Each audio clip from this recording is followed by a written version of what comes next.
हरे कृष्ण. श्रील प्रभुपाद की जय. आज आपण आलेलो आहोत आंबे व्हॅलीमध्ये आणि पावसाळा नुकताच संपत आलेला आहे. तर आपण बघू शकता इथे आंबे व्हॅलीमध्ये फार असं सुंदर वातावरण आहे. या सुंदर अशा वातावरणामध्ये आपण हरे कृष्ण महामंत्राचा जप केला पाहिजे आणि अशा सुंदर वातावरणामध्ये एकांतिक वासामध्ये येऊन आपण जर हरिनाम घेतलं तर नक्कीच त्या हरिनामाची प्युरिटी ऑलरेडी आहे, पण त्या हरिनामाची प्युरिटी अजून चांगल्या प्रकारे येईल. म्हणून आपण अशा ठिकाणी हरे कृष्ण महामंत्र घेतला पाहिजे.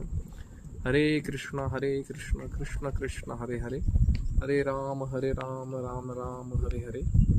तर एकंदरीत काय आहे की आपल्याला या 84 लक्ष योनीमधून मनुष्य देह हा दुर्मिळ देह मिळालेला आहे. तर या दुर्मिळ देहामध्ये आपण भगवंतांचं नाव घेतलं पाहिजे. आपण ज्या ठिकाणी जाऊ त्या ठिकाणी आपण भगवंतांना पाहण्याचा प्रयत्न केला पाहिजे, भगवंतांचं स्मरण केलेलं पाहिजे. तर ह्या सगळ्या ज्या गोष्टी आहेत ह्या आपल्याला भक्तीशी आणि कृष्णांशी कायम संलग्न करतात, जेणेकरून आपण या मनुष्य देहामध्ये भक्ती केली गेली पाहिजे. तर अशा प्रकारे आपण खूप सुंदररित्या भक्ती करू शकतो आणि आपल्या जीवनाला परिपूर्ण करू शकतो आणि भगवत धामात जाऊ शकतो. हरे कृष्ण.